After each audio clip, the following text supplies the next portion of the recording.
আলোচনায় ছিলেন মূলত জসপ্রীত বুমরাহ। অনেকে বলছিলেন লোকেশ রাহুলের কথাও, কিন্তু বিসিসিআই এর ভাবনায় কেবলই শুভমান গিল ভারতের নতুন টেস্ট অধিনায়ক। মূলত দীর্ঘমেয়াদী পরিকল্পনার অংশ হিসেবে ২৫ বছর বয়সী ক্রিকেটারকে গুরু দায়িত্ব দিয়েছে অজিত আগারকারের নির্বাচক প্যানেল। আইপিএলে গুজরাট টাইটান্সে তার লিডারশিপে ইমপ্রেসড বোর্ড। তবে মাত্র ৩২ টেস্ট খেলা কাউকে এত বড় দায়িত্ব দেয়া নিয়ে সমালোচনাও রয়েছে।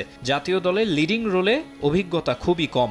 গত বছর জিম্বাবুয়ের বিপক্ষে ৪-১ জেতা সিরিজে ছিলেন ক্যাপ্টেন, আর চলতি বছর চ্যাম্পিয়ন্স ট্রফি জয়ী দলে ছিলেন ভাইস ক্যাপ্টেন। এবারও কেবল ইংল্যান্ড সফরের জন্য পেয়েছেন দায়িত্ব। তবে বোর্ড চায় পূর্ণ মেয়াদে তাকেই দায়িত্ব দিতে। নীতি নির্ধারকদের আস্থার প্রতিদান দিতে চান শুভমান। শৈশবে কেউ যখন ক্রিকেট খেলা শুরু করে তার স্বপ্ন থাকে ভারতের জাতীয় দলে খেলা, মূলত টেস্ট খেলা। এই দলে নেতৃত্ব পাওয়া অনেক সম্মানের, অনেক বড় দায়িত্ব।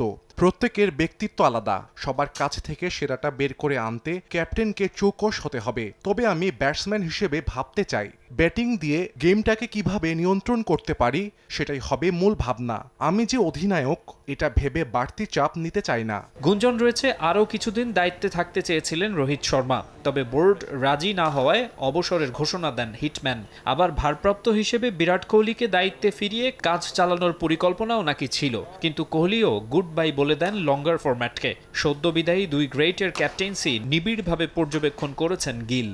আমি খুব ভাগ্যবান যে বিরাট ও রোহিত ভাই দুজনের নেতৃত্বেই খেলার সুযোগ পেয়েছি। অধিনায়ক হিসেবে দুজন দুরকম, তবে তাদের লক্ষ্য ছিল একই। বিরাট ভাই আগ্রাসী, সামনে থেকে নেতৃত্ব দিতে চায়, তার মাঝে জয়ের ক্ষুধা দৃশ্যমান থাকে। রোহিত ভাইও আগ্রাসী, তবে সেটা তার মুখভঙ্গিতে হয়তো বোঝা যায় না। সে শান্ত, তবে প্লেয়ারদের সঙ্গে বোঝাপড়া ঠিক রাখে। তবে তুখোড় অধিনায়ক হলেও ভারতকে টেস্ট চ্যাম্পিয়নশিপ জেতাতে পারেননি রোহিত কোহলি।